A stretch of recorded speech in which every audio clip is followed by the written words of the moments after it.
Welcome back to another episode of Talks with Dorks. This is, what did we just say, season what? 4? Season 3, episode 15, if it is not obvious that we are not the guys who normally do the intro. So this isn't episode 15, this is just episode Ryan's not in charge. That's where we're going with this. 'Cause as you can see, he's decided not to turn up. It's the takeover of the Specs Brigade today. Yeah, the blind people are running the show now. Laferde, how you doing, mate? I'm alright, mate. How are you doing? I I've am not been good. around for a while, so I need to know how you're doing, Kurt. I know, it was happier times. Genuinely, I've missed you, bud. It's been weird. Like, we've had a couple where it's just been me and Ryan near enough on the bounce. And I was starting to forget what your face looked like. Oh, mate, I haven't seen what it looked like in years, so don't worry about it. But no, I've been good. I mean, I'm still like acclimatizing to like back to normality. It's weird not having 5 million balls in the air with the wrestling show and all of that. So, although start the clock, we're what is it now? As we record this, the 8th of July. We're what? Three and a half months away from the next wrestling show. That is going to come along really quick. But yeah, no, I'm enjoying a bit of normality.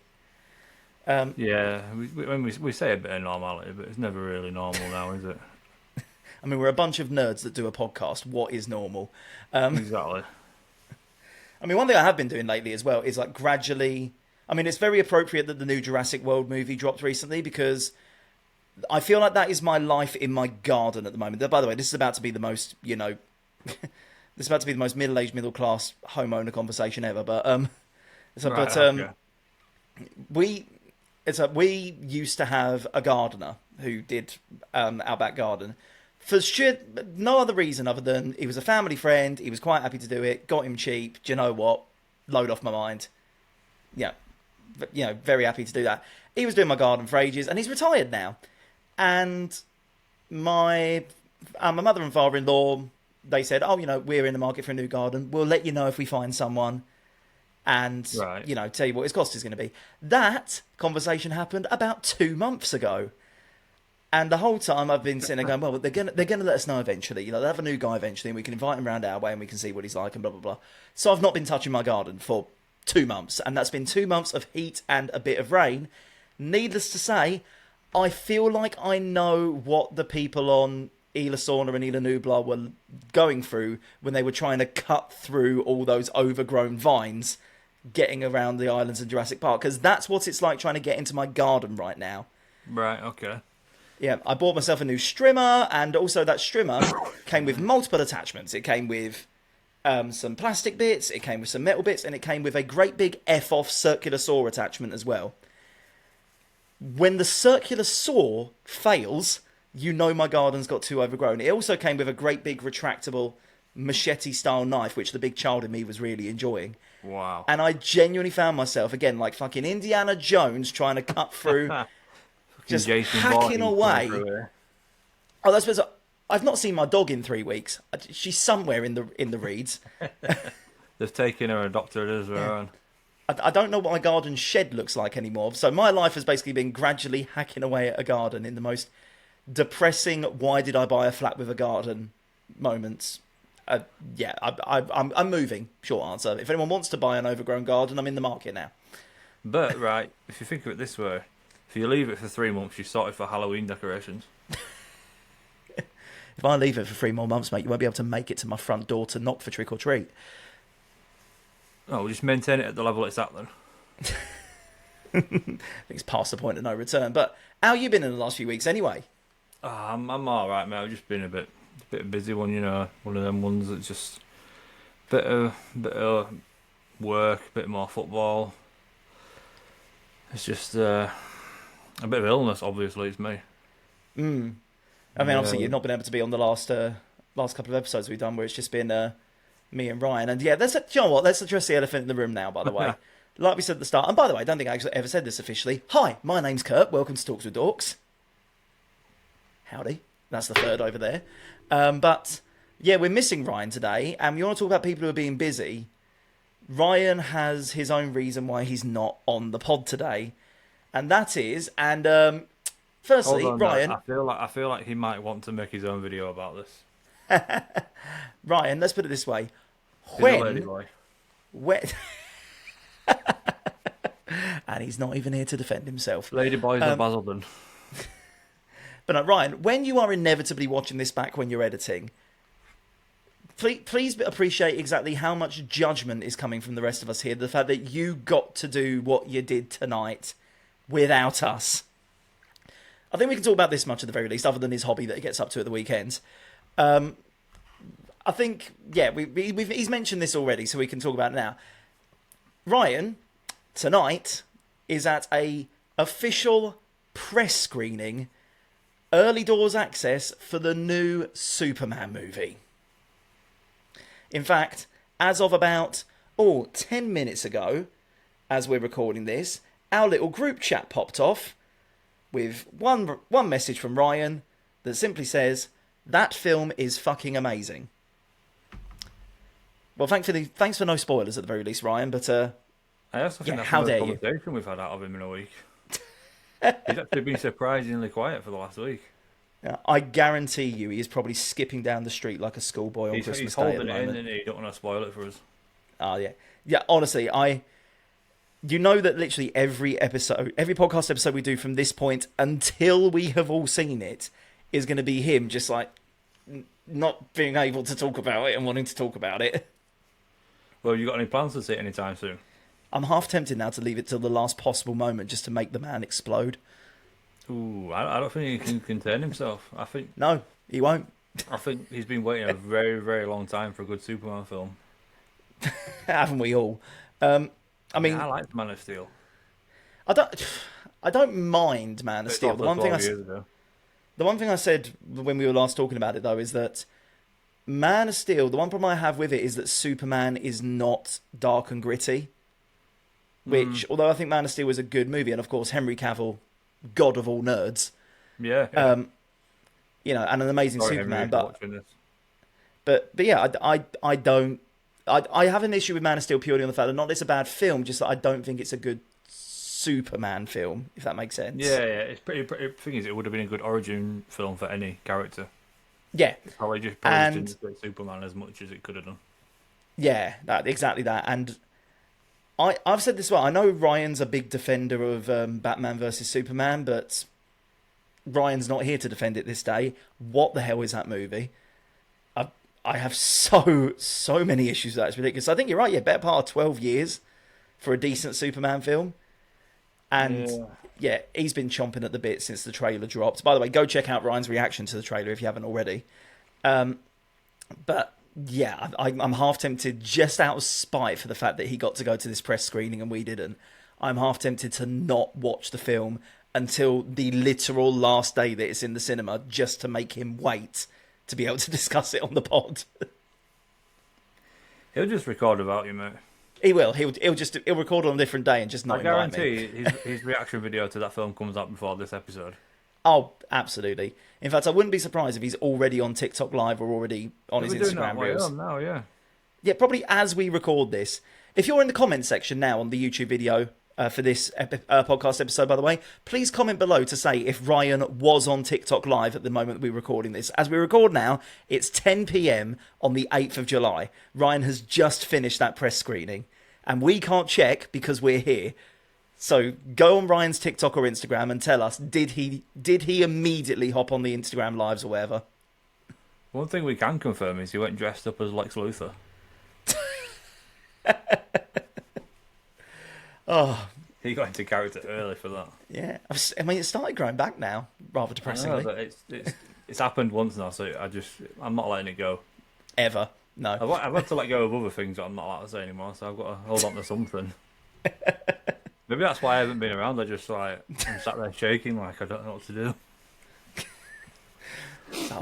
So all of the hairline jokes, I have no material anymore. I've got banned talking about other stuff. I mean,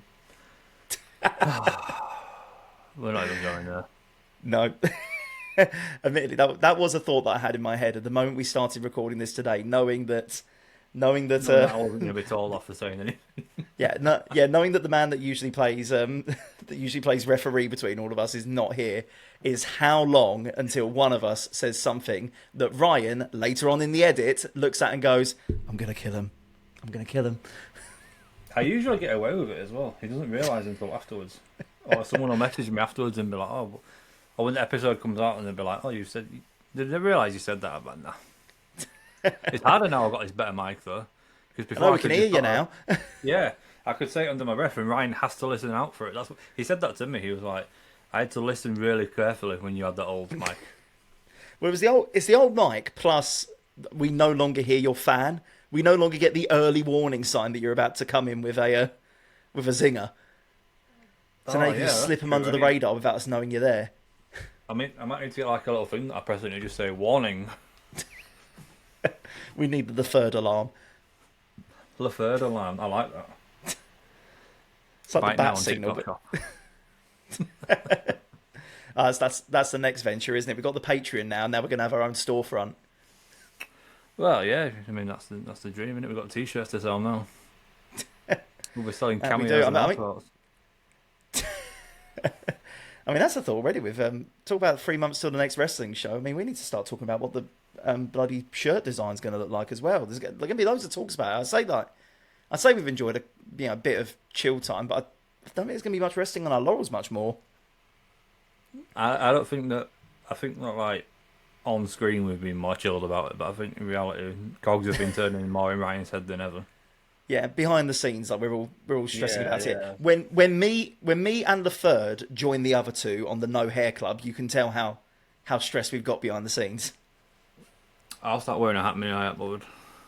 You guys will never know if I've got hair or not. I mean, to be fair, it'll be like when we first had Parky on the show, and the man took his hat off at the end of the episode, and turns out has a massive mane worth of hair that he was hiding. And I've deliberately name dropped Parky because I know, yeah, there's the face. Talk about people who are going to have, potential balls in the air, admittedly. Like, the way it's going with you two at the moment, you're going to be stepping in the ring, my son. I don't think it'll be much stepping. I feel like Parky's just going to throw me in there. I don't think we'll make it to the ring. I'll be just going off the stage. Just going to be thrown from the parking lot, clear the crowd. Car park, bro, yeah? Well, worry. I hear Ryan still... I'll take you. I hear Ryan's still on good terms with the guys at Dropkicks. We can book you in a training sesh. Oh yeah, I'll just drive down to Basildon for 4 hours for an hour's worth of training. Real commitment. That is actual commitment, that. I mean, to be fair, you want the best training in the world. Just walk down Basildon High Street. You'll get in a fight quick enough. And this is how I lost my job at the Essex Tourist Board. You had a fight at a tourist board? Excuse me, where's Morrison's? I'm not telling you. No, it's more of the fact that no one would hire me at the tourist board because I just tell them all the truth about living in Essex. Yeah, can you tell us where to go? Yeah, out of here.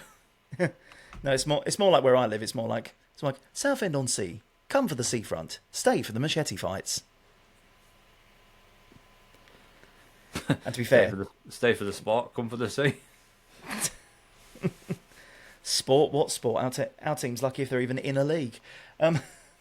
Anyway, enough about the local sites, and seriously, Dorks does street fighting. That's you and Parky. That is exactly what's happening. But anyway, yeah, but I think if we advertise that, Ryan will come dressed as like Ryu or something. He'll get the wrong sort of memo. Well, speaking of this, we were talking about this towards the tail end of last week's pod, and we didn't get too much of a chance to go over it. But have you seen the casting announcements for the new Street Fighter movie? I've seen a few of them, but I'm not sure if I believe them. Which ones have you seen? I feel like I've seen Cody Rhodes and Roman Reigns. So Roman Reigns is confirmed to be playing. I think he's Akuma. Right, is that the guy that wears red? No, with red hair. Yeah, it's like dark Ryu, so with the red hair. Yeah. And Cody Rhodes, not confirmed, but heavily rumoured to be playing Guile, the one with the massive, sort of ridiculously tall flat top. Yeah. Well, I say Mohawk, it reminds me of that Paul Phoenix off Tekken. I mean, to be fair, they definitely go to the same barber. Yeah. Yeah, Not the one that Ryan does.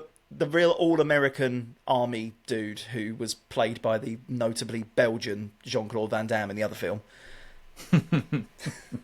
Top Crossover casting. we didn't know we needed. So yeah, we were talking about the new Fighter film last week, and obviously, you know, Superman's had a lot of coverage. I think we'll sit on that for a moment, knowing that Ryan's absolutely going to want to talk about it.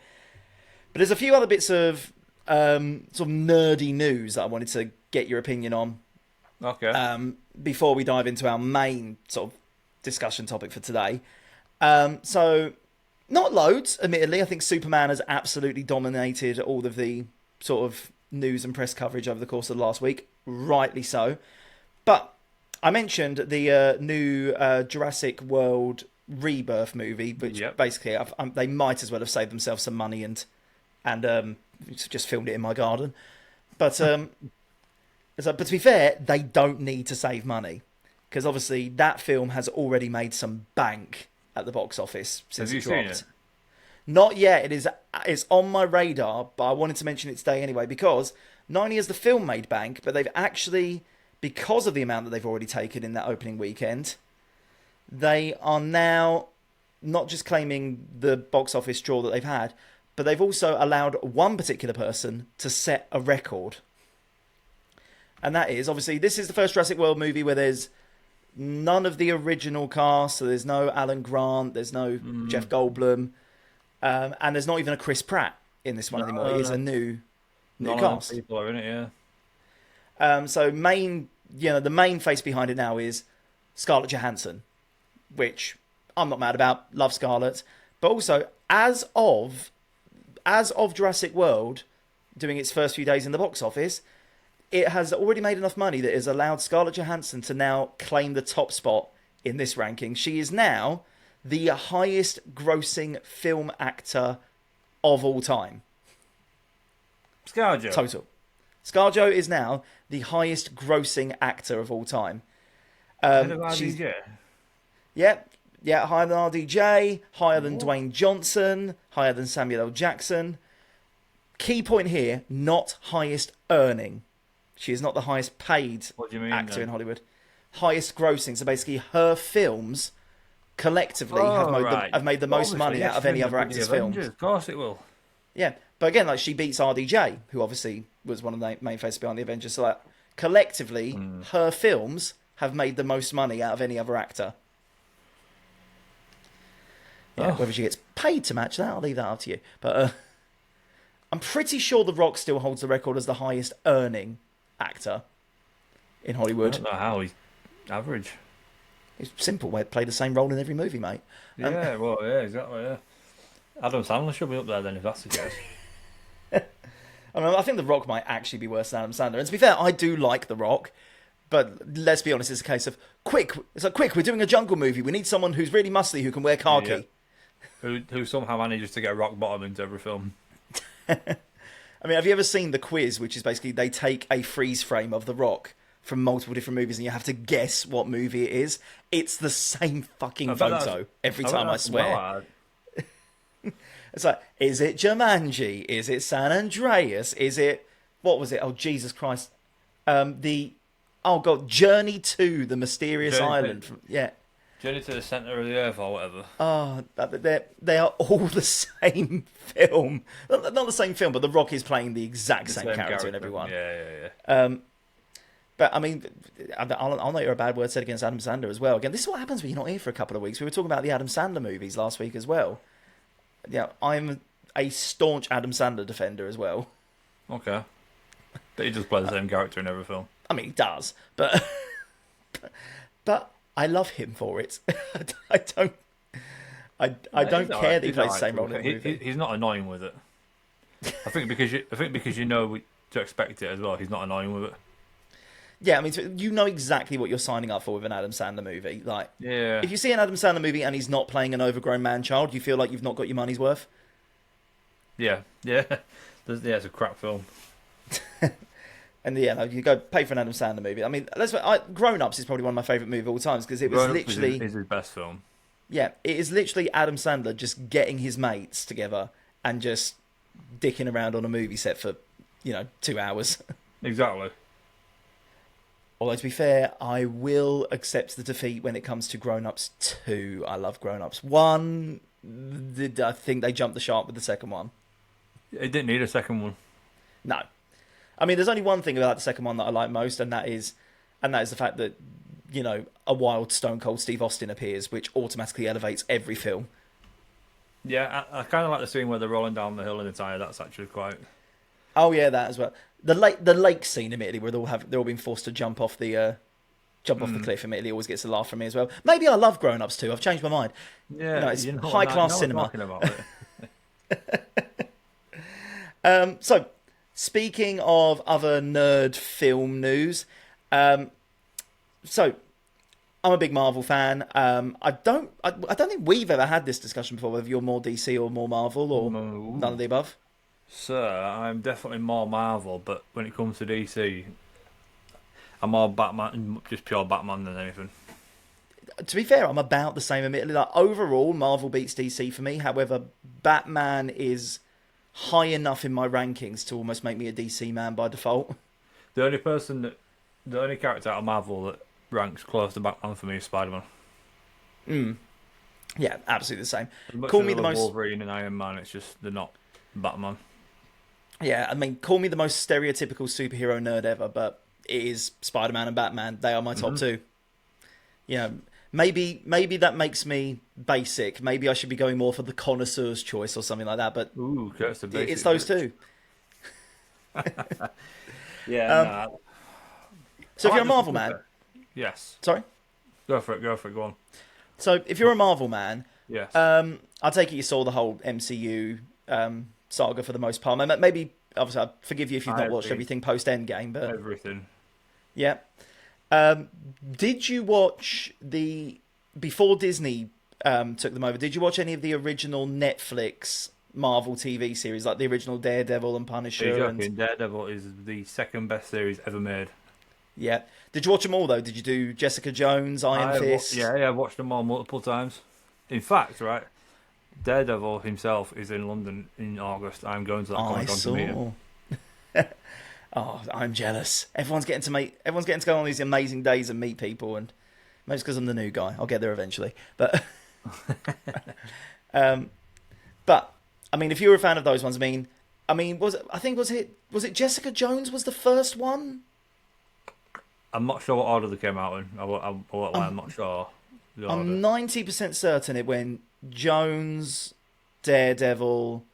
I think Iron Fist was last. Yeah, Iron Fist. Yeah, was definitely last. I think it went Jones, Daredevil, Punisher, Luke Cage, Iron Fist. I think Luke Cage, then Punisher. Maybe, Punisher, because don't forget, Punisher came out after season 2 of Daredevil.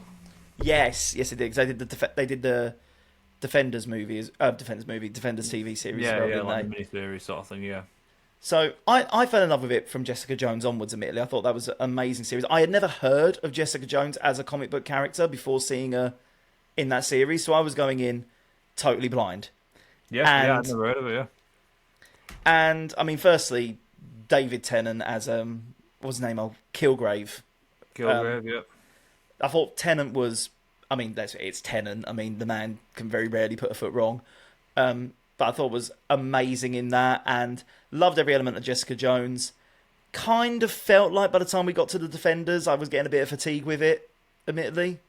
So I feel like Jessica Jones, David Tennant carried that series. Yeah, absolutely. So I am curious what's coming with this, because obviously Daredevil is back under Disney. Made that cameo in She-Hulk, which... potentially unpopular opinion, I liked the She-Hulk series. I like the She-Hulk series. Thank you. There we go. It tried to be something different, and you know what? It sort of worked. Everyone dunks on the CGI as well. I'm like, the CGI is exactly as it always has been for the Hulk. It's the same consistency throughout the whole of the MCU. Yeah. It's just, you're not used to seeing... Maybe I'm simplifying it, but I feel like a lot of people dunking on the CGI wanted the CGI to be bad. They needed an excuse. Yeah, needed an excuse. But I was like, she looks perfectly fine stood next to Mark Ruffalo's Hulk. Like, the CGI is as good. The Hulk was terrible. Oh, don't. But yes, obviously Daredevil made a cameo in She-Hulk. Yeah. Daredevil's now back proper with Daredevil He Born made Again. another cameo before that though. Yes, he did actually. Yeah, Spider-Man. And after that then. And after, oh, what am I missing? He had literally a 10-second cameo in Echo. Oh, he did. How have I forgotten that? They just rolled the music and he just jumped in, chinned a few people, and then you never saw him again. And it was amazing. That was the best thing about that series. That series was crap, but I the mean, best Echo was. thing about that series was you saw I him in the really, costume. I really wanted Echo to be good. Like I was so intrigued by the trailers, and meh. But I mention all of this because don't know if you knew this yet. Jessica Jones is officially back on the books I do. and making a return to Marvel under Disney as well. The season So 2 of Daredevil Born Again. yeah, she's in Daredevil Born Again season 2. However, it's looking like that's not going to stop there. So, according to some insiders at Marvel Television, specifically name dropping Daniel Richtman, who's the main source for this one, they are actively considering bringing Jessica Jones back proper, either in her own series or in a what they call the special presentation, like what they did with Werewolf by Night. Oh yeah, and what they're gonna do with the Punisher?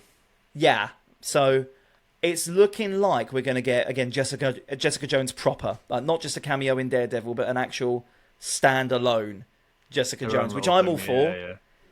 That being said, I do agree with you. I think Tennant carried the original series, so I'm really curious what they do with it.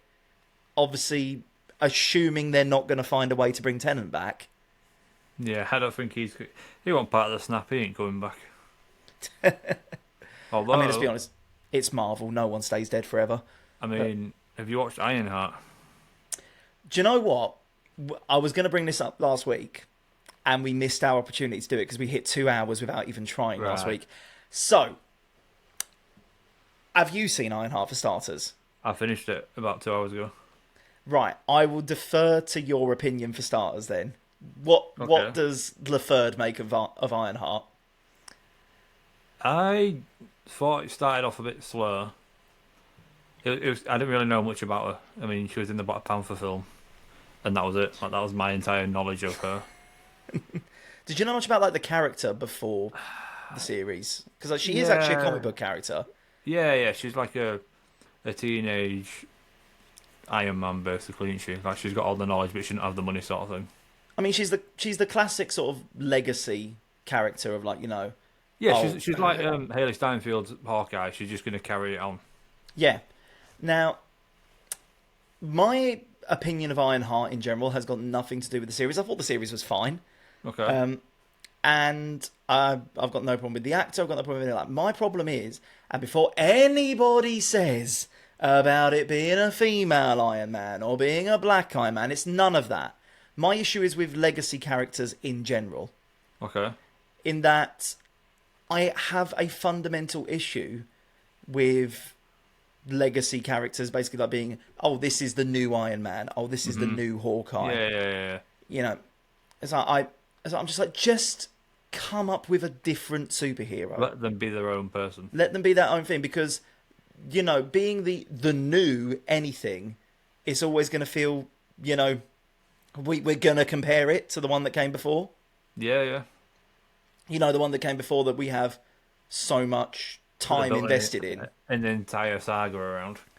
Exactly that. It's one thing like if you've retired a hero who was, you know, the hero itself was a good idea, but the arc that they were doing had become unpopular, so, you know, kill them off and have someone else take on. For example, Jason Todd's Robin. You know, Jason Todd's Robin was not actually that popular, but Robin as a character was. Yeah. Which is partly why they gave the fans the vote to whether or not they wanted to kill him off, and they unanimously voted yes, which is how we then ended up with the next Robin. Like, that makes sense. You know, we like the character, but we hate this version of the character, so please replace. Yeah. But yeah, like when you got like a legacy character, like like the new Hawkeye or the new Iron Man or anything like that, and it's got nothing to do with, you know, gender swapping or anything like that. It's just a case of like just have them be their own character. Have them be have them be their own superhero. They can have the same powers, but don't give them a name and an identity that is basically wink, wink, nudge, nudge. I'm the new version of this. I suppose what made it harder for that as well is the fact that, like, at least with Hawkeye, he was in the series, he could sort of pass the torch. And obviously, due to what happened with Iron Man, he couldn't be there to do that, but it wasn't a passing of the torch sort of thing. Exactly, yeah. Which made it a harder sell. Yeah, and again, I think, like, have a new superhero who makes their own suit of armor and makes their own suit. Just don't call them Iron something. Yeah. Because, there are loads of mech suit superheroes in the world, but they don't all have names that are offshoots of Iron Man. Tell you what, actually, just think about it then. The amount of times that she's flying through that city in that suit and just lands in the street and nobody around us like, oh my god. It's a chunky old suit as well. Like by the time Tony went, there was like the nanotech suit. Like this is proper chunky, built in a shed suit. Just landing outside of Delhi, absolute smashing thing, and there's just no one thinking, hold on a minute, this random girl that went to my school is just doing this shit now. How is that? No one's saying anything like that. If we started flying around England in suits and that, I think people would notice. Yeah. And be like, hold on a minute, this isn't normal. Let's be honest, you get side-eye if you pull up in a Tesla at the moment, let alone... You get side-eye if you don't pull up in a Tesla. But to be fair, actually, nowadays... And also, though, with that series, without spoiling it for people who haven't watched it yet, the character they brought in, I don't think... For a series with a less established character, compared to the series he had been linked with, I feel like it was a bit of a... They've done that to try gain interest in the series. Yeah. Like they were linked with WandaVision, you know what I mean? Imagine Wanda going up against them. That would be believable. Yeah. I mean, they kind of have no choice, really, because, like I say, obviously, so many of the actors who have played like the established heroes, like they're stepping away a little bit now, or they're starting to age out the role a little bit, or whatever it might be. So they kind of have to bring in some of the other superheroes. But again, like just how Marvel has such a massive back catalogue that you don't need to bring in these legacy superheroes that are like, oh, again, like, we are Hawkeye Mark II, Iron Man Mark II. Yeah. It's like, you've got so many that you could pull from. I mean, screw it, I'll take a Squirrel Girl TV series. I think that could actually be done quite well. She's got a cult following. Sort of SpongeBob spin-off there about Sandy. Tell me you've heard of... No, we needed. Tell me you've heard of Squirrel Girl. Yeah, of course I've heard of Squirrel Girl. I'm just saying though, like it's just. Yeah. I mean, to be fair, you get the kids' audience in straight away. But Squirrel Girl, for anyone who's not seen Squirrel Girl before, like presented as a joke character, genuinely, actually competent superhero, like could single-handedly one-shot Thanos if she wanted to. Yeah. Yeah. And yeah, exactly for all of that. Like Squirrel Girl as a series could actually be genuinely well done, and yet we're getting the offshoot superheroes. It depends though. I feel like if they made it a series, it'd be like a street level thug series. And for what she's capable of doing, I guess for Origin it wouldn't be a bad idea, but yeah, start somewhere by all means. But I wouldn't be mad at that. The series we're getting pumped out now by them, apart from Loki, they're all like pretty lower level threats compared to like Avengers level threats. Yeah, apart from Moon Knight, which by the way just disappeared.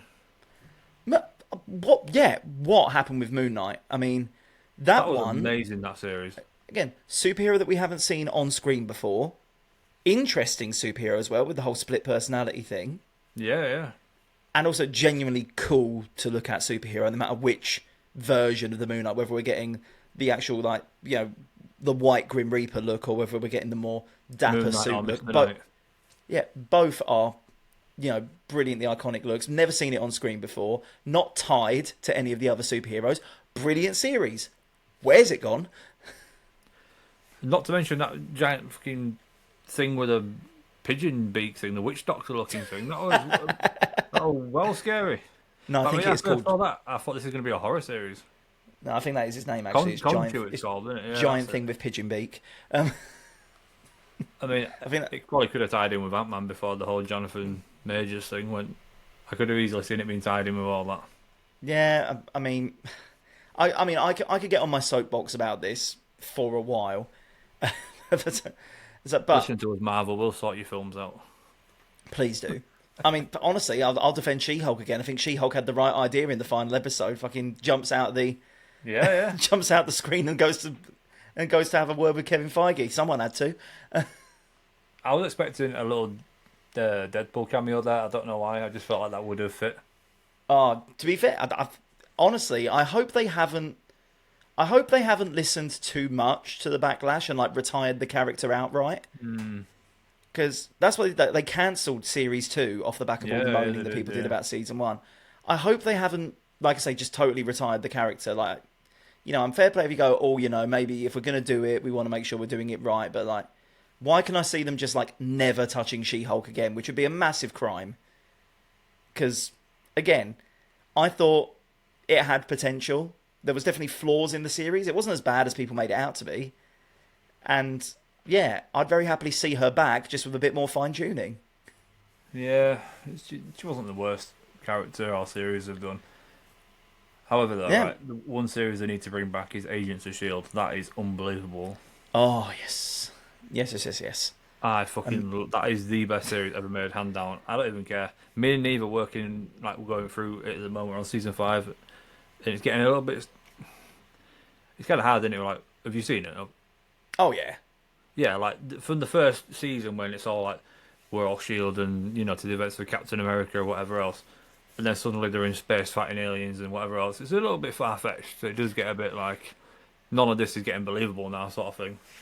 Yeah, I mean, there's one thing I'm curious about with Marvel going forward is they've kind of unofficially said that they're kind of wanting to go back to the TV series being their own thing and the movies being their own thing, and them not really interacting with each other.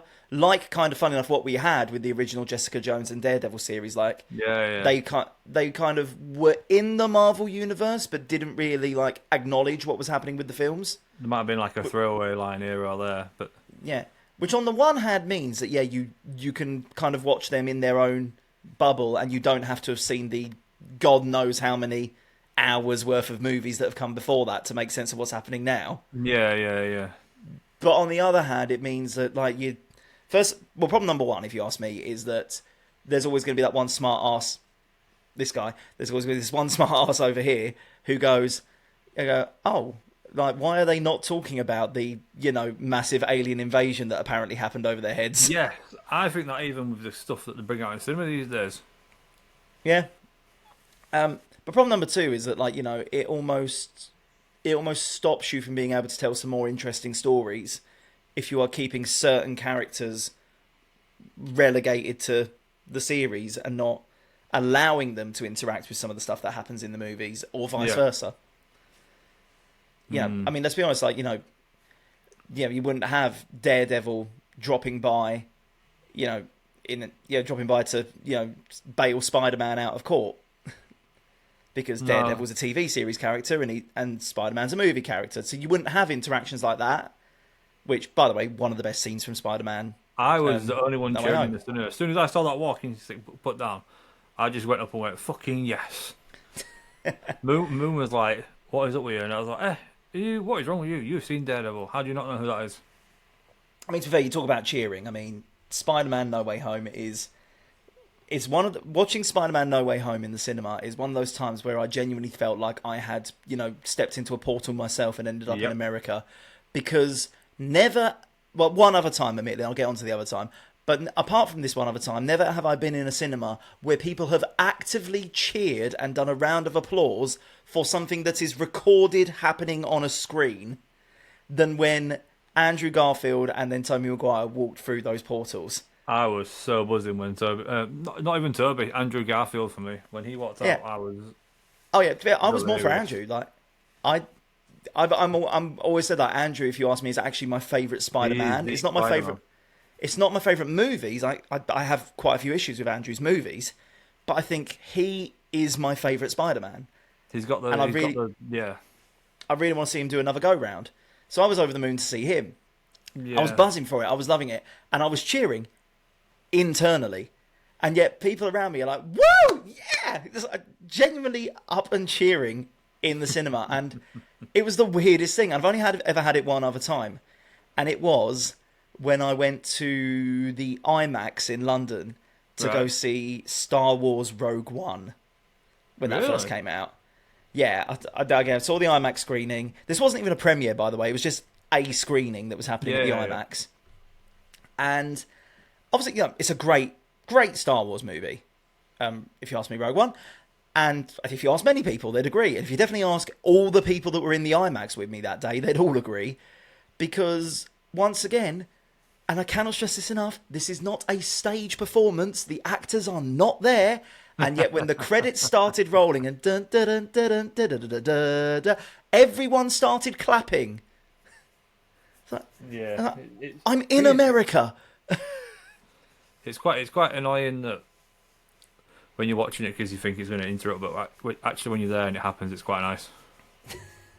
Again, it was a really nice vibe, but I couldn't help but feel like, why are we clapping? Like, no Like one's when here. like I thought Endgame when it premiered, like at midnight. Obviously, when that hammer gets lifted up and gets smacked Thanos, and it's Captain Oh, America that catches it at 3 o'clock in the morning or whatever time it was, mate. No one cared; they were buzzing. And then when he says on your left and that portal starts opening, I'm getting goosebumps now just thinking about yeah. that. Like, Do you know what? I need to go watch Endgame again. Actually, it's been a couple of years. oh, we got the portals track on the playlist in the car, so when we're driving, that shit comes on, and you just. To be fair, that one was mine. That was my pick to put on there. Neve likes the theme from Jurassic Park. It makes her cry. Oh yeah. I mean, let's be honest. Jurassic Park has one of the greatest scores ever. It does. Um, but do you know what? Talk about favorite franchises. By the way, I want to get on to the main topic that you wanted to bring up on today's podcast Yes. episode because we've made thinly veiled references to the fact that Talks with Dorks is expanding. We obviously have our wrestling wing now. Go subscribe to TDW on YouTube, by the way. There's actually some new videos that have been added recently, so you get even more, not behind the scenes per se, but if anyone's umming and ahhing about whether you're willing to, fork out a few quid on Patreon, and it's only £3 to join us on Patreon, where you get access to the full Never Say Die with commentary and without, plus any extra stuff that we put on there as well. And there'll be plenty of other bonus content and the like still to come. Ryan's So only again, fan. give it, yeah.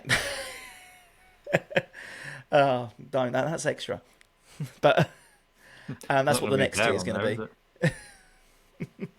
But yeah, if you join us on Patreon, massively helps us out, allows us to do the wrestling shows especially bigger and better, and we really want to do it bigger and better as well. We've got so many ideas for the future shows, but we can't do it without your help. So yeah, give us a few pounds that you can spare on Patreon, and yeah, we make it worth your while as well. And you can see Never Say Die, our first ever wrestling show, in full on there. But if you want to see some snippets at the very least, if you want to see a few bits and bobs to whet your whistle a little bit, then go to TDW Wrestling on YouTube.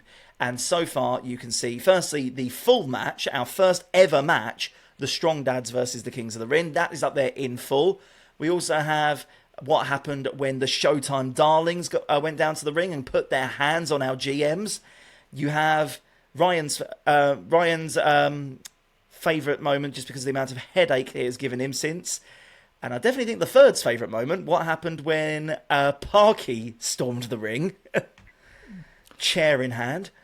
I don't know. I think my favourite moment was when we was in the ring. True, that's not on there actually just yet. I've kept that one behind the Patreon wall. Ooh. And also a few of the big moves from the big triple threat match for the VCW International title as well. All of that is on the TDW Wrestling channel at the moment. But we are also looking to expand it in another way. We have been talking about Talks with Dorks gaming. So we talk about a lot on Talks with Dorks, a lot of nerdy stuff. It's literally what we're here for. But we don't talk too much about gaming, and when we do, it pops up here and there. But we're talking about getting a gaming channel off the ground. It's something we dabbled with very briefly, like earlier. But We say we like it was us.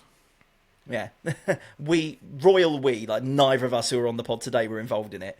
But Talks with Dogs kind of dabbled with it briefly. But we are looking seriously at getting the gaming side of things back up again. So, with that in mind, Laferde, you had a conversation that you wanted to have on today's pod of the gaming nature, and I'm all for it. So, I feel like we've got a very different taste when it comes to gaming. I don't don't know, maybe. But I mean, I'll be surprised if you're going to be in there with a few mentions that I've got. so But we wanted to talk about sort of favourite gaming franchises, and well, there's other offshoots that we might talk about, but we'll start there. You reckon yeah, we're very different, do you? so I reckon for certainly for individual like your favourite game or your favourite top 5 games, let's say, I reckon will be very different. But I reckon franchises we might not be too far off. All right, all But right. I suppose it does depend on which console we go for as well. I mean, to be fair, I've had both. I've been a PlayStation man for the longest time, but I briefly committed treason because I hopped onto the Xbox for the 360 era. Ooh. You know what, mate? I did the same. PS1 and PS2, best consoles ever made. Oh But yeah, for some reason, that PS3 did not hit the same compared to yeah. Xbox 360. I think 361 that war that generation. But then I was back to PlayStation for the PS4, and I'm a PS5 man Okay. now. So yeah, I briefly You've had a committed dabble treason. then. Yeah, but I've always been a bit of a Nintendo man as well. I've not been as hot on having like the new Nintendo console every time. Yeah, Like yeah, yeah. it's probably going to be a hot minute before I get a Nintendo Switch too. But I have a Switch. I had a Wii. I skipped the Wii U because let's be honest, everyone else did. Is that like the blue was the handheld thing? Yeah, it was the weird ass tablet looking one. Yeah, yeah. Yeah. I wasn't sure the other day if I was dreaming that was a thing or not. I mean, to be fair, most people missed the boat on that, admittedly. And It just looks like something you'd see like, you know what it reminds me of? When you used to go to old school Argos. yes, I know. Yes, It was like, yeah, that was not Nintendo Yeah. sort out. but John, one of my favorite consoles ever was the Nintendo GameCube. I fucking loved my Okay. GameCube. Loved my GameCube. I mean, definition of Nintendo having like a limited console because the discs were about yay big. Yeah, yeah, Like they were tiny. size of a mini donut. But I loved my GameCube. I loved Super Mario Sunshine. I got introduced to Super Smash Brothers through my GameCube. I played Resident Evil for the first time on my GameCube because we That had was a Resi 1. terrifying game. Yeah, we had Resi 1 on the PS1. I had the original bad voice acting Resident Evil 1 on my PlayStation 1, but I was too young that even that scared me and I couldn't get used to the tank controls with my little child brain trying to make sense of how this game works. But I picked up the Resident Evil remake that they made for the GameCube, and I played Resident Evil 4 on the GameCube as well, and that was me Okay. hooked on Resident Evil from that point onwards. So I love my little GameCube. But, I mean, yeah, if we want to go favourite franchises, Yeah. I mean, do you know what? I think before we go here, we need to ask this question. What sort of type of game typically gets the most attention? Like, are you an MMO guy? Are you a RPG guy? Are you a first-person shooter guy? So, I used to be massive on COD. My 3 games each year would be COD, FIFA, and SmackDown versus Raw. Yeah. Like For I the don't think you longest could time, get that was like a varied combination from that. I mean, I used to pick up the new Call of Duty and the new FIFA every year. I stopped eventually when I realised it was basically the same game with a Yep. reskin. Although that doesn't stop me from picking up the new WWE game every They're year. different. And I will pick one of those games up every single year without fail. I don't think I've missed one since Here Comes the Pain. Wow. And My look, I had first one was 2008. yeah, but I not mean, only that, I had Warzone. oh yeah, I played Warzone after. No, tell me it. Yeah, I've not missed one since Here Comes the Pain, but I did have Warzone and I had SmackDown 2 on my PlayStation 1. But also, I picked them up on every console that I had. I picked up a WWE game for, even if. So was you know, the I same. still had my PS2 at the same time I had my GameCube, and yeah, I had all the main running SmackDown versus Raw games. But also in 2004 and 2005, I picked up Day of Reckoning 1 and 2 for the GameCube. I had WrestleMania 19 and WrestleMania 18 on the GameCube. Legends of WrestleMania. Do you remember that? I wish I get why didn't. You wouldn't remember that, but I wish I didn't, but I was quick so time buzzed that events the game. You had to do 3 quick time events to perform your finishing move on it. Like, what the I mean, to be fair, though, the worst games ever, and I had these on my GameCube as well. not Legends of WrestleMania, the independently made Legends of Wrestling. Ooh, If you've okay. never heard of those before, I've never heard don't of pick them. them up. It is basically what happens when you get all of the wrestlers who were not signed to WWE or TNA or anything at the time and offer them a contract to appear in the game. So So you have that's what like, happened with us then these days. yeah, pretty much. But it's basically you had like Hulk Hogan when he was on the outs with WWE, Right, okay. Iron Sheik, Sergeant Slaughter, all of these making an appearance in this very badly programmed game. Where if you were used to SmackDown versus Raw, like SmackDown versus Raw, this wasn't. Like, Right. it was terrible. TNA But- Impact, that was a good game. Yeah, it was. Do you know what? I liked it. It was different. It was. Yeah. I loved TNA at the time as well. The one thing I couldn't get round, and I don't know if you ever noticed this, all the wrestlers were the same size. Mm-hmm. I couldn't get around it. I don't know why. Like, it must just be something about the engine that they were working in that just to make them be able to interact yeah. with each other, they had to be the same size. But you had like Abyss, proper monster of a man. You had Kevin Nash, who's like 7 foot tall, wrestling, friggin' Shark Boy, who's like 3'6", and they're the same size on the screen. I just couldn't get around that immediately. But yeah, brilliant game. If you ask me, weird that they only made one. Is it weird or is it just because it didn't really sell much? I mean, it's TNA, but we're doing all right now. AEW All In. Don't. But where do you pitch your tent nowadays? Then she said you were a Call of Duty and FIFA and Yeah, WWE so it guy. got to like lockdown, and then obviously the Warzone came out, Aye. and then I was alright at that for a bit. Then I stopped playing, and then I got back into it, and I was like, I am too old now to get any better at this game. I am crap. Yeah, to be fair, I actively avoid like online competitive games just because, if there's a 5-year-old in your family, they can probably run rings around me. Yeah. And why do they all seem to know my mum? And Paul has got some explaining to do to me. I think it's more anything that involves microtransactions now. It's annoying. Yeah, pay to win. Just Like no. I get that they release the game for free on Game Pass or whatever they do, but I'd rather pay.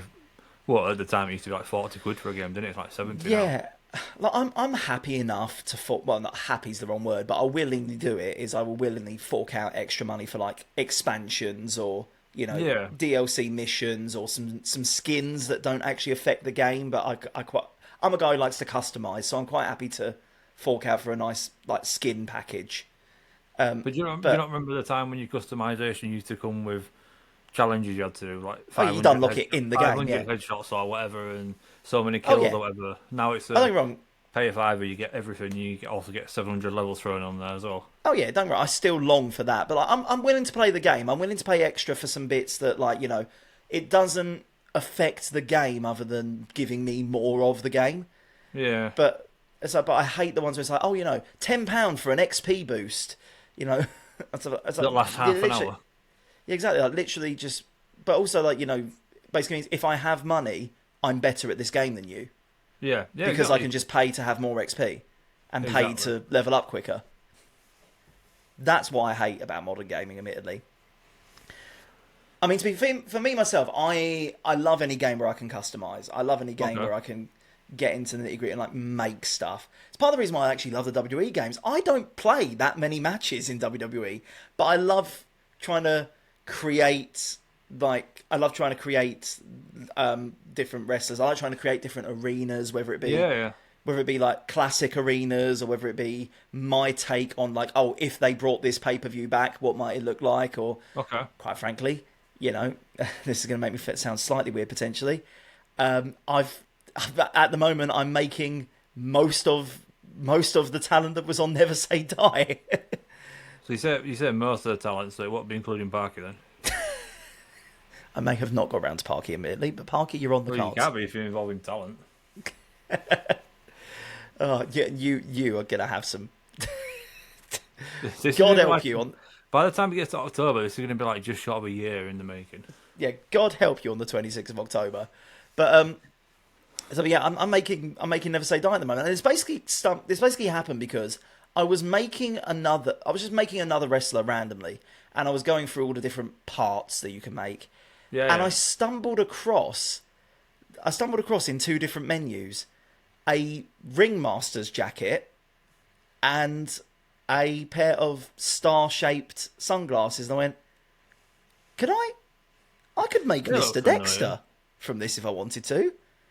I've got all the parts to make a Mr. Dexter here. So screw it, I made Mr. Dexter, and then once I've All started, the parts, like you actually putting the limbs on as well. but again, Here's like, his you can make something that you can make like a person who looks like Mr. Dexter a little bit. But I was Yeah. like, can I make his gear? And it was literally from stumbling across those two parts whilst making something totally unrelated was when I realised, oh, the parts actually exist for me to actually make a pretty passable Mr. Dexter. And yeah, once I've started, I'm carrying on here. So I'm now trying to see how many of the different wrestlers that we had on Never Say Die I can make, and actually see if I can get the whole roster created on there. And now that I've started, I'm making the arena for it as well. I'm trying to recreate Basildon Square Garden at the Absolute moment. sandbox game, yeah. Yeah, Kurt's so I love basically playing The Sims on WWE. pretty much, pretty much. I mean, it helps. I mean, when it comes to making the arena, I mean, I've already got all the assets from the branding for Never Say Die, so that's got uploaded. Is that how it works now? You can actually upload branded stuff? Yeah, you can upload your own images and then use those images Oh, right, in your okay. creation. So, like I say, where I've got all the assets for Never Say Die, makes it very easy to make Basildon Square Garden. Let's put it that way. But yeah, I like any game where I can do that degree of customization and any degree of freedom with it. So I love a good RPG where I can kind of make my own character and Yeah, okay. spec them out how I like. I like any game where there's like a freedom of choice as well, like where you could do two totally different playthroughs, make different choices. Yeah, and it and have a affects very the different story and game. stuff like that. Yeah, yeah. Yeah, and I always give double points to games where like your choices carry over into the sequel as well. Okay. I've mentioned this on a previous pod. Like one of my favourite gaming franchise of all time is the Mass Effect series. For that exact reason, I think it's really Right. well written anyway. Less said about Mass Effect Andromeda, the better. But the original trilogy of Mass Effect, I think, is one of the best written characters in terms of everyone who's on your crew. Like I genuinely get emotionally invested in these virtual characters that I have on my ship because they're just so well written as characters. But also, I have logged, I think, nearly 800 hours between this trilogy. The number of times Wow. I've replayed it, and near enough every time I've had something slightly different, whether that just be a conversation that I didn't know was possible, right the Okay. way through to massively game changing. This character doesn't make it to the sequel. Changes. So any game series that I get to do that. So I'm a big fan of The Witcher for the same reasons. Right. I'm a D&D nerd as well, so I'm very much into Baldur's Gate 3 Okay. at I the never moment. really understood any of that, so... Honestly, I got into D&D as a result of another YouTube channel that I follow. The gaming side of me, back when I was an Xbox 360 man, I would follow Outside Xbox on YouTube. And because they were originally the Inside Xbox guys when Microsoft was doing their own weekly shows. Then they brought this YouTube channel out called Outside Xbox. Then they did another offshoot channel with other personalities where they were kind of reviewing games in general. And then they all got into D&D and started doing their own D&D videos of their characters and their campaigns. And through watching those guys, I was like, oh, this is actually a bit of me. But I don't have any mates close enough to me who like D&D, so I refuse to do it over a Zoom call. They take a long time, don't they, them games? Oh, they can. Yeah, I thought they did. And yeah, I refuse to do it over Zoom. Like, if I'm going to do it, I want to do it properly. So Baldur's Gate 3, like, I love a good fantasy game anyway. I love a good role RPG anyway. And Baldur's Gate 3, basically, the main gameplay is basically taking the core gameplay from D&D. Like, Okay. your likelihood of succeeding is based on dice rolls, basically. So, Right. improving your stats doesn't actually improve your ability. It just improves the likelihood that you get a good dice result, essentially. Right. But you could be like the best spec'd character in the world, and there's still a chance that you'll just absolutely whiff one of your rolls and basically get absolutely minced. But yeah, Baldur's Gate 3, admittedly, if you struggle to wrap your head around D&D, I actually recommend playing Baldur's Gate 3. It's a very well-written game anyway, and a lot of freedom of choice, a lot of customization, and a really good story with really good characters as well. Like, I think like half the voice cast has won awards since that game Right, came wow. out. Yeah, I've Like seen they're a lot of that people winning awards from that, actually. yeah, they're that good. Like Neil Newborn, especially, who plays Astarion, is like, he's everyone's crush, man crush, everything in between. Right. Um, but yeah, really well done game, and also like makes it very easy to wrap your head around some like the intricacies of like how you play D&D. So Right. I think you'll find out very quickly, whilst also playing a pretty good game, you'll find out very quickly whether or not D&D is your cup of tea or not. Okay. But like, what are your favourite franchises at the moment now, though? Because again, you Uh, said you thought we'd be very different, and I feel like I might have confirmed your suspicions. we are 100% different. So my current franchise at the moment is Football Manager. Okay, I'm yeah, like, very different. I'll admit, yeah, I never managed so to get much into Football different. Manager. So like the whole, like, I used to be into FIFA, and it's a lot of it's intense, isn't it? Like a game of FIFA, it's constant, and I was like, again, I feel like I'm getting too old to be able to keep up with this and not learn all the new stuff you got to do and all the meta, the players, and all that crap. But again, it became like a pay to win system. Then I was like, kind of getting on in my actual playing life with myself at football. So I was like, when I watch a game of football now, I look at it from like the tactical side of things. I Hmm. look at positioning and like, oh, you should have gone here or done that sort of thing. So for me, I don't know, it's so different compared to being on a pitch as well. And like if you think of it, like if you're playing a game in first person compared to third person, Yeah, like first person, obviously you see what's in front of you, but third person you can sort of see what's around you, sort of thing. So that's like yeah, my and take on it. and again doing the management aspect as well in terms of like I'm not just playing the game. I'm basically making sure that everything that happens before the game, around the game, and Yeah, it's just like I quite like the brain side of it rather than the physicality side of it and the physical with the ball skill sort of it. yeah. I mean, also It's when you're quite playing, satisfying as well. Like, yeah, I think when you're playing Football Manager as well, I know what some of the older Football Manager games were like, but I don't know if the new ones give you the option to actually play the game or not. But basically, like you do all the management aspects, and then when the game kicks off, like you're not really even controlling the game. no, You are the you can manager. change like the game speed and all that stuff. It's like when you watch a game on TV. Basically, it's like that. Yeah, you don't control any of the players because you're the manager now. No, Your bit's done. The yeah, game's going to play out now. that's what makes it interesting because you've got to make the right decisions and the substitutions and play the right players and injuries and people getting pissed off or sent off or Yeah. just Although it's to be just fair, like a lot of I mean, I really hope that it's like a well balanced and well coded game though, because I'm too much of a control freak. I would get so pissed off if I'd done all this prep behind the scenes and just was watching this game just die in front of me oh no, that and happens all the time. I'm terrible. and not being able to stop it. It's always the same team, mate. It don't matter who I'm managing. Sheffield United will fuck me up. And Crystal Palace as well. So is Football Manager like your main one at the moment? Then or is there I anything think else? yeah, at the moment it is about, and for some reason, like my concentration levels when it comes to gaming have just disappeared. But I wanted so badly to play through Hogwarts Legacy, but I get 20 minutes in and I'm like, I can't concentrate. I'm bored. To be fair, mate, 20 minutes in, you've kind of seen everything the game has to offer. No, but I've got quite far into it, but I just can't play it for more than 20 minutes at a time because I'm just my attention Yeah, I mean, span's gone. Hogwarts. Do you know what? Since we've both played this game, I want to get your opinion on it because I really wanted to like Hogwarts Legacy, and do you know what? I think for the first 4 hours that I played it, I Yeah, was like, "This is amazing. This is like yeah, absolutely like wizard fantasy. Everything's perfect. Like walking around Hogwarts for the first time and seeing all the little intricacies of all the different rooms, brilliant. You know." And then I yeah, realised that I think after the first, maybe like the first couple of missions that you do in Hogsmeade, I realised very quickly, like, oh, I kind of now have seen everything that the core gameplay loop has to offer now. yeah. Like, it's now just going to be another 12 hours of A bit repetitive. this. Yeah. And I stopped. I think by that point, I'd already unlocked, like, loads of different costumes and outfits. I'd done a lot of the side quests already. Hmm. And I sort of realised very quickly, like, there's nothing more that this game has to offer that's new other than just playing the story out. Yeah, So I loved Hogwarts Legacy in terms of everything that it's set up. I just really hope that if they do a sequel, they build on it.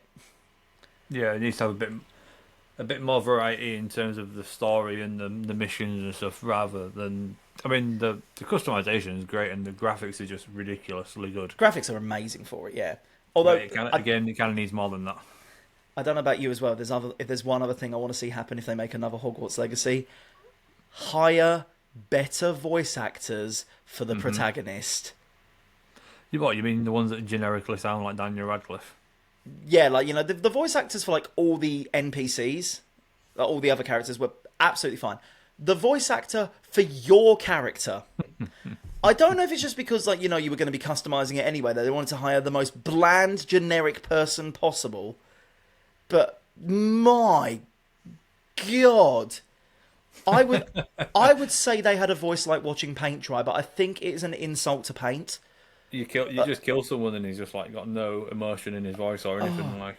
I mean, I actually played the entire the playthrough of Hogwarts Legacy that I did. I didn't finish it, but I did that entire playthrough as a custom female character, purely because I finally settled on the fact that the woman voice actor was better than the male voice actor, Right. and I couldn't put myself through an entire game of listening to his voice. Yeah, I can understand why.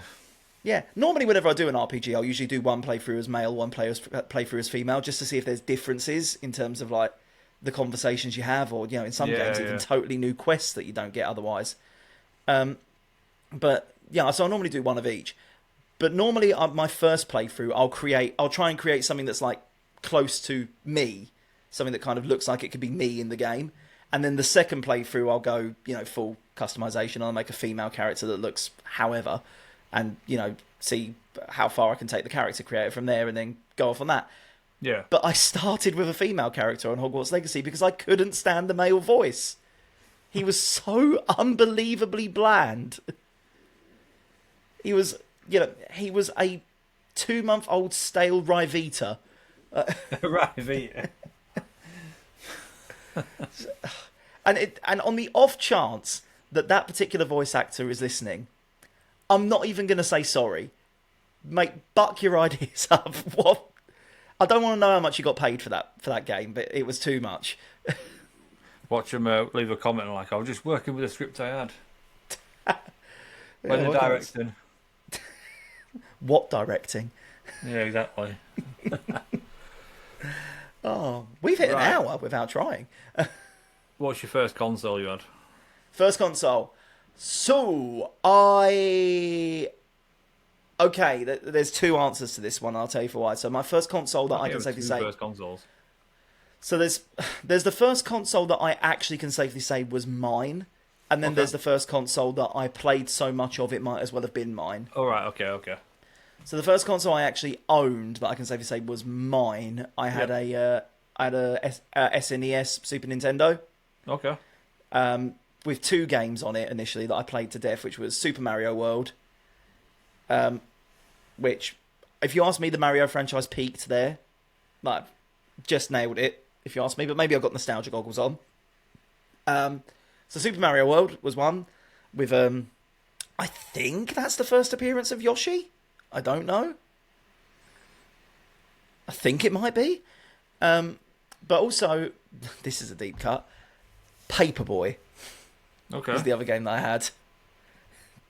Tell me you're aware of Paperboy. I've heard of him. I didn't have a SNES.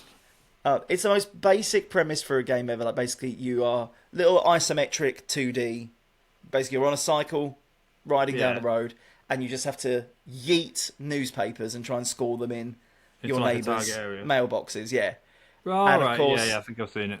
Yeah. Part of the admittedly appeal of the game at the time was missing the mailboxes and causing havoc with everything that you'd hit, whether it be breaking windows, you know, setting the neighbour's dog off, going skits or whatever it might be. That was the game, basically. And right, okay. You know, tiny little me loved this. So that was the first console I actually owned. But the first console I played any degree of was, and this predates me, I'm a 1994 baby, but my nan had a NES, original Nintendo Entertainment System, round hers, and I spent a lot of time round my nan's house when I was younger. Nan's on NES. Nan on NES with the original Super Mario. or should I say just original Super Mario Brothers, when he's a grand total of 8 pixels in total, and when you're looking at going, I'm 99% certain that's a moustache. The moustache that was green as well, because for some reason they didn't want to render it black. Yeah. Yeah, he had his red cap, green moustache, green eye, green sleeves, and then yellow skin. That was original Mario. I think they were just flexing on the fact they could display colours. Yeah, all the colours were. I don't care. I don't care if people don't have green hair outside of the Joker. All the colours.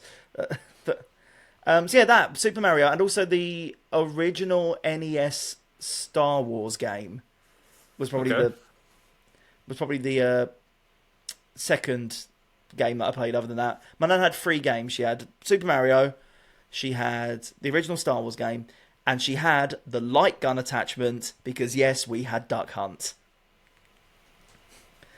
Or on behalf of anyone who has been laughed at by that dog before, I don't think it's Hunt. I think it's more Duck. But F that dog. Just I played Super Smash Bros. Recently just so I could beat that dog up. Wow. Someone's got some repressed anger. Oh, if you've never played Duck Hunt, you do not understand how warranted this anger is. But yeah, those are my first. So, right back at you, because we're going to have to wrap up in a minute. So, first console, first games, first love. So, my first console I owned was a PS1. I remember getting it at Christmas in '98. And it came with Turker, World Tour Racing, or whatever it was called. Oh, blimey, I don't even remember that one. It was basically Gran Turismo before Gran Turismo. Right, yeah. So, because I think Gran Turismo was probably my first intro to the racing genre. Colin McRae used to be alright as well. Oh, yeah. Pandemonium, what a game. You have never heard of that, have you? No, honestly, It was like PS1's my era, admittedly. It was like side-to-side platformer, but it was also 3D, so the screen moved while you were running around and jumping. It was weird. You could only go back off, and jump. But there was 2 characters. There's like a jester and some other woman. The woman was magic. The jester had physical attacks. It was just. I genuinely cannot remember this game. I think for like a 4-year-old playing that, you're thinking this is unbelievable. Like, and Spyro the Dragon. Ah, finally, yes, Spyro the Dragon. Do you know what? I just re-downloaded onto my PS5 the reignited trilogy of Spyro. It's very, very good, but it doesn't have the same feel. Yeah, do you know what? I think actually I do have a proper nostalgia spot for the janky graphics. Yep. Like, being able to replay these games, admittedly, because they play the same way. Like, they have kept the gameplay exactly the same as it ever was. Yeah, thankfully, they have, yeah. On the reignited trilogy. It's literally just an update of graphics, isn't it? Yeah, update graphics. However, yeah, I need that PS1 jank. I don't... Mate, just get an emulator on your laptop, that's what I do. Yeah, but do you know what I think it was? I think it's like where the PS1 was a bit janky, is like your brain filled in the imagination of what these things were supposed to look like. Oh, yeah. So I think where they've like updated it, they don't look how I thought they would look. No, but also, back then, the Spyro the Dragon, when you're playing it, it looks like how it does now in the updated one. Yeah, in my mind, that's how I remember at the time it. when you were playing it, that's what it looked like. Yeah, I love Spyro so much. I might be prepared to say Spyro over Crash. I'm 100% ready to die on that hill. I've been saying that hill since day one. Like... Yeah, I mean, I'm a big Crash fan, but Spyro might just beat Crash in my opinion. Although to be fair, I talk PS1. I can't believe I miss saying this. I cannot talk PS1 without talking about my favourite 2 games ever. To the extent I've had these on because they're the same game. They are the same game. One's a sequel to the other, but they change nothing other than marginally better graphics. And that is the 2 PS1 Spider-Man games. Oh, yes. The ones that I think were based off of the 90s TV series. And if you ask me, gaming peaked with those 2 games. I will go back and play them so many times. I feel like that's the first proper superhero game they made. Yeah. And also one of the first one that was good. Yeah, also the first ones, I think they really nailed it as well. Like, you can't do all the acrobatic web swinging that you can do with the new Spider-Man game, Yeah, yeah. admittedly, but I feel like they nailed the character so much. Like the little quips, all of that, just perfect, if you ask me. But And at the also, time, you did feel like you could. You felt like they had nailed the web swing and you had the freedom. You didn't have the freedom. You had like a bit of a map, didn't you? You could go around, but you oh felt yeah, like you had so much more space. oh you had like 3 buildings that you could climb on in Yeah, one area, and even then they couldn't render the ground and the top of the building in the same map. So if you fell you got the lower fog. than the first 3 top floors of a building, you automatically died. But and you could only swing 2 web swings at once before you dropped. Yeah, But I didn't care. It was such a fun little beat 'em up game with some really frustrating missions as well. That and suddenly required you terrifying. to get good. That Doc Carnage monster at the end of it. As a kid, that Oh, was the end, terrifying. the end of Spider-Man 1 where you're getting chased by, what's his name? Monster Ock, they call him. Yeah, yeah. You're Yeah, going down that corridor. That was scary shit. That.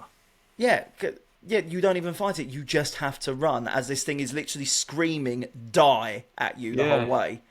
And yeah, genuinely messed me up. And also the lizard boss fight in the second one as well, where when I was playing it quite young, it took me ages to realise that I was supposed to pick up these antidotes and shoot the Yeah. lizard with them, and only then could I hurt him. I was just being chased by this invulnerable, constantly leaping at you, snarling lizard that didn't even talk like he did in the first game. The first No. game, you bump into the lizard and he actually talks to you like a human and gives you directions. And then the second game, he's just rabid. I panicked. I like what they did though. They tied it into the animated series, and it was Yeah. the same voice actors. That I think that's what made it feel like it was Yeah. proper. Same voice actors for the most part, same character design for the most part. Yeah, And again, like that 90s TV series, I think, is one of the best superhero TV series ever made. With, what's his name? Joe Perry off of Aerosmith shredding the guitar in the intro. yeah. They're on about redoing that. They're like, they did with the X-Men. Oh, please do. Please. Like, have you seen the X-Men 94? Yeah, it's great. Like, obviously, you see Spider-Man walking down the street with Mary Jane. They're on about like a continuity from that now. Yeah. Of, I want it. Especially because they actually ended that series on a massive cliffhanger. mm-hmm. But I think they Yeah. ended with him not Her knowing going where missing. Mary Jane was. Yeah. Because it just never got renewed. So we never actually got proper closure on the Spider-Man Justice 90s for TV MJ. series. Justice for Mary Jane. And yeah, so well done. It also, so well done. Really good voice acting. That's the voice I still hear in my head when if I was reading a Spider-Man comic. Yeah. That's how he sounds in my head. Is that Yeah, voice yeah, actor? Same as if I'm reading a Batman comic, like the Joker Kevin is Mark Conroy. Hamill, Kevin Conroy is Batman. Like I hear no other voice in my head. Yeah, that goes without saying that, I think. Yeah, that's me. I always love it. I always love it when people are talking about who's the best Batman, who's the best Joker, and they exclusively talk live action because you have to. Because if we're talking everything, there is only argument, one is it? correct answer. Yeah. There Have is you only seen one if correct somebody answer for best does Joker. the script read from The Dark Knight? Mm. That Oh. is unbelievable. And also, we're probably never going to get another Mark Hamill Joker because I think he's actually said, He refuses I- to do it without him. yeah, he actually has said, if Kevin's not doing it, I'm not doing it. And Yeah, I've seen him say that. He said the first thing he asks when he gets asked to do it is Kevin doing it? yeah, and obviously now the answer's forever going to be no. I think unofficially Mark Hamill has retired from the Joker, which will, It's kind of on the sad, one really. hand, I respect that. On the other hand, no one can do it better. No, he needs a swan song. He does. One more for the road, at the very least. Do you know what I would love to see? And we're probably going to have to end this episode after this, but do you know what I'd love to see? Go on. Now, this was a controversial story arc that they did in DC. I liked it, but it was the Three Jokers story. Okay. So, don't know if you read this one when it came out in DC. So basically, they did a few years ago, they did the Three Jokers. Right. And basically, it got revealed that for the longest time, there have actually been 3 Jokers. Right. And it was kind of addressing the fact that depending on which comic you read, the Joker's kind of depicted in different ways. Like sometimes he's like he's a clown with loads of prop comedy and stuff like that. I'm going to be the Surf King of Gotham, ha ha ha. Like sometimes he's that, and sometimes he's like practically a mob boss and like very, very sadistic. And then sometimes he's the one who's kind of like, just trying to break the Batman psychologically. But it's like three very different depictions of them. Yeah, it is. And they actually lent into the fact that no, that's because there are three of them. They had the comedian, who is basically got confirmed as the one from The Killing Joke. Yep, great. So that was the comedian. We had the clown, who I think got confirmed as the one that killed Jason Todd. Right. And then you had, the third. It was the third name, but basically this one I can't remember the exact name. Not the psychopath, the one who was basically like the mob boss version of the Joker. Oh, the gangster. That was that. I think it might have been the gangster. And is that Jared Leto's version by any chance? No, it was more. It was more like serious crime boss Joker. Okay. So yeah, you had the clown, the comedian, and for argument's sake, let's call it the gangster. It might be that, or it might be a different name, but gangster's ringing a bell. And yeah, long story short, by the end of the comic arc, there is only one.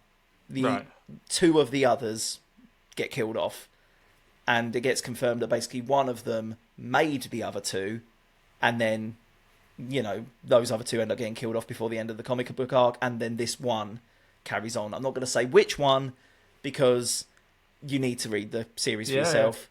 And there's actually some major plot points dropped towards the end as well that kind of makes you go, what? So it's an amazing read. But I mention this because talk about voice actors. I would love to see them do a Killing Joke animated movie with... not Killing Joke. Three Jokers animated movie with the three Jokers and my three top Joker voice actors. Obviously, Hamill is one. And without telling you which one ends up being the surviving one, obviously Hamill's the one that survives because he is the Joker. Or if you want to do a passing of the torch, because Hamill's not going to do it anymore, this is his last one, and he plays one of the Jokers that doesn't make it, and officially passes the torch to the one who does make it. But I'd have Hamill being one Joker. Okay. John DiMaggio being the other one. Or John DiMaggio, who played Bender in Futurama. I don't know his name. I know it's DiMaggio, but I always get John versus Joe confused, and someone's going to correct me now. But he's Bender from Futurama most commonly, but he's voiced the Joker in quite a few animated movies now, and does a very quite subdued Joker. Where like his normal speaking voice is almost like Heath Ledger's, like quite normal Joker, and then he goes into the manic laugh. Whereas obviously Mark Hamill's Joker is, we know how he sounds. And I'd have the third be Troy Baker's Joker. Yeah, I quite liked him. Yeah, obviously played young Joker in Arkham Origins, and he's played Joker in a few others. Kind of doing almost like a Mark Hamill impression. Yeah, it makes it very similar, doesn't it? Yeah, but which is why if I'm going to pass the torch to anyone, I'd pass the torch to him because he at least sounds like how I think the Joker would sound. But different enough. Like he could do a slightly different spin on it. I sometimes find that his Joker seems to sound a little bit British, almost sometimes, which is not a bad thing. But I'd have those three. I'd have those three be my three Jokers.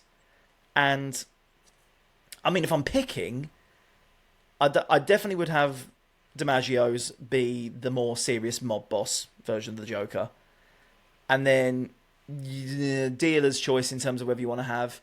Maybe I'd have Mark Hamill's be the Killing Joke Joker. Who's the comedian? Who's the comedian? I'd maybe have him be the Killing Joke Joker just because he's been the Killing Joke Joker in the animated one of that. And then, by default, Troy Baker is the clown. I think that'd be amazing. I'd very happily see that. If Hamill didn't come back, I think Cameron Monaghan could do another good version of the Joker. I liked him in Gotham. I mean, what are you talking about? He's never played the Joker before. I reckon he could be... The Killing Joke version. He was pretty good when he got into character for that. Yeah, I mean, Cameron Monaghan, I think, is such a wasted opportunity that he played the Joker in a series where he wasn't allowed to be the Joker, Yeah. and Because yet everything was about the Joker, different personalities and whatever else, and different yeah, sides. and yet was probably the one of the best Jokers. I've had this conversation with Ryan before. People talk about best live action Jokers. You can talk about Nicholson. You can talk about Heath Ledger. You can talk about Leto. You can't talk about Joaquin Phoenix anymore. But but I'll die on this hill. Cameron Monaghan, the best Joker. Yep. I think he's up there with Heath. Specifically, the first version that he played. Was it Jerome? It was Jerome first, then Jeremiah, wasn't then it? Jeremiah, yeah. Jerome. When is he was the a best bit more Joker. like anarchy sort of type. Yeah, that's my Joker right there. Jeremiah, I wasn't as big of a fan on. I know he was trying to play it differently and like to show the other side of that Joker, but I think Jerome nailed every element of it for me. Absolutely, without a shadow of a doubt. I would love to see Cameron Monaghan back as the Joker, and we'll probably never get it now because he's kind of done it. Yeah, I feel he's so good. Like he wasted it. I know not wasted, but the whole his role in Star Wars as well. That needs to come to fruition on screen. Yeah, obviously we've got him in the games, but yeah, I want to see him live action as well.